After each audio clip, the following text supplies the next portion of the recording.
Okay, welcome back to the channel, and today we got a good one for you guys, man. We have two PS5s. Obviously, as you can tell, probably can't. There's quite a bit of a difference between these two. So stay tuned. We're going to talk about the differences between the digital and the regular disc version. Okay, so obviously, I got my superior disc version over the digital version. This one, the cost price on this one is actually $399, which you save some money. This one is $100 more, obviously because it's superior. But again, we're here to talk about the difference between the disc and digital. Yeah, so I had the digital when I was able to buy my PS5. I couldn't get too picky. It's been tough to even buy a PS5, so I ended up going with digital. He ended up getting his standard version, and we do have some pros and cons. We've spent a few weeks with these consoles. We've had them. We've run some games. We've watched some movies and stuff like that. We have some opinions on both of these consoles because they may look the same. There is some differences that really could impact your buying perspective. So again, we have a digital and standard. As you can see right off the bat, this one has a slim frame to it. As you can see, this doesn't have a disc cutout for it or the disc add-on. So this is going to be just a slimmer profile.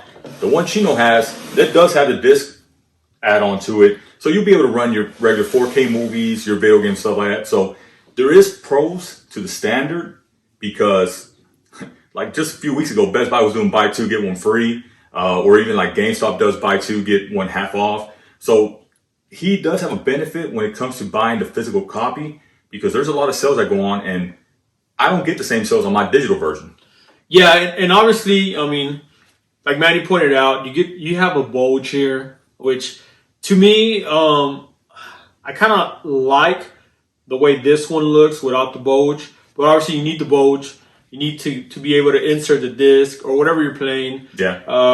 One of the biggest differences, I guess, people were asking was on the boxes. The actual boxes itself, it was a little bit of a detail. One of them was a black box, and the one where it was a regular version was a white box. So that's how you can distinguish them if you're buying them at a retailer. Can you even see them at a retailer? If you do see them, but that's how you're able to tell which is which. So that was a question that people were asking was, why is that box black and why is that one white? And that's how they were able to kind of get it out to the public where they could identify each one if they ever make it to where you have multiples in store. But again, the one thing that I like about this one opposed to Manny's is obviously I can still run my PS4 games here. I can run my Blu-ray movies. I've invested so much money on Blu-ray, 4K, so I'm able to actually still benefit from that part. Opposed to like Manny, his whole collection of movies is coming to me because he can't run it on his PS5. Yeah. So that's the biggest thing. The biggest thing is that you're able to still play the older games. You don't have to download them, which I think you're going to get an option in the future to download older games that you purchase. But even with your new purchases of 4K TVs and Blu-rays, you do get that digital code, which is actually where the future has been kind of getting us to. It's been getting us to more of the digital stuff, where you just kind of have everything in the cloud or online. So I really think that this console, the digital version, is probably a few years ahead of its time. Yeah, so he does make a valid point. He can just start up and go. He can install it. He can put a disc in, install his updates and stuff like that. In my case, if I want to run the game, I have to download it. I have to buy it from the PlayStation Store, download it, wait a few minutes. I will tell you this, download-wise, I run fiber in my house, and it's been pretty damn fast to download a game. For instance, I downloaded Ghost of Tsushima, which is for PS4, but it took me really about 7 minutes to download on this bad boy. So yeah, there is a method to this madness. I think digital is the future, but there's limitations because both of these don't even have a terabyte of hard drive. So right off the bat, if I start downloading games, I'm going to run out of space a lot quicker probably than he is. And he has an option to, always throw in his disc whenever he wants. And he does make a good point when it comes to movies, for the most part, I have to use a digital code. If not, there's no way I'm going to be able to put a disc inside of this. Well, that's what he has his PS4 connected to his TV still at. Well, the thing is, the PS4 doesn't have 4K, a 4K player like this does. So again, he has an advantage there. He is paying $100 more for his PS5. But again, he gets a little bit more perks, I would say, on his end. Now, there is another thing to it, because he has a disk drive.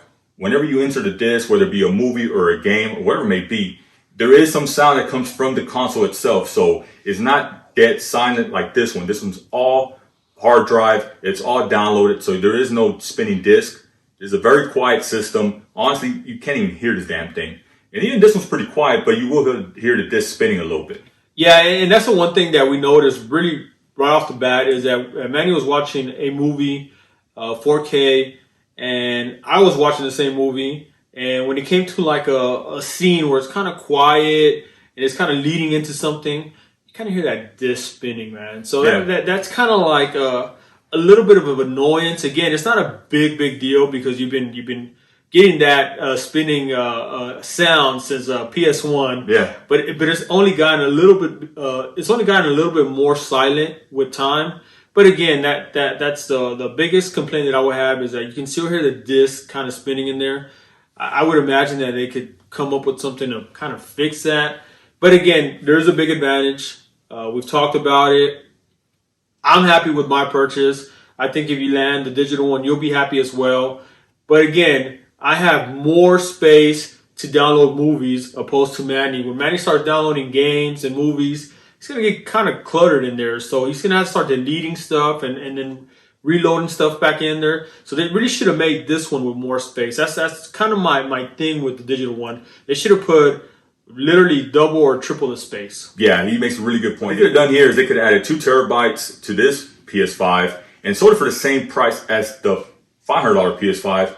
But still, you would have the hard drive, to make up for all the games you're going to download and the movies you're going to download, stuff like that. Now, spec-wise, both of these consoles are exactly the same. They'll play 4K movies. They'll play 4K games. They're going to run the games exactly the same. But the biggest change is, again, the disc compared to the digital. Now, I will say, in a few years from now, he's going to have a clutter of discs, of cases. And some people do like the physical copies. And then there's some people that just want to keep everything in the cloud or in a hard drive. So if you were to come over to my house, you're going to see pretty much an empty TV stand with just a PS5 on it. If you come to his house, you're going to see a whole bunch of movies, a whole bunch of games, a whole bunch of cases. And eventually it just takes up a lot of space, So, again, that's probably another pro for the digital, where you're just going to have a PS5, your controller, maybe your headphones, stuff like that, and you're ready to go. In his case, you're going to have a lot more clutter, a lot more stuff that kind of goes into the product. Yeah, and Manny has a really good point. I've run out of space numerous times with my collecting of Blu-rays, 4K games.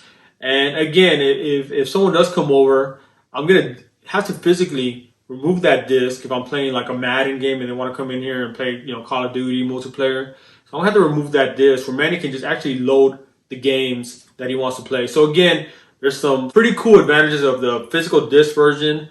But again, I think they're both great. I think this one's just a little bit ahead of its time. More space would have been great. Yeah. The controller, his controller has you need to insert batteries. Mine you don't. No, that's the same. That's actually Xbox. We'll get to that one later. But again, you guys, firsthand, the better one over the digital version. And that's just my opinion on it. With that, guys, hopefully you got some information and you have a better idea of how you want to approach your purchase, either moving into the future or kind of sticking with the past. Yeah, you want to prehistoric or you want to come rock with the future. Make your choice, but I think this one wins. All right, guys, we're done. We're out.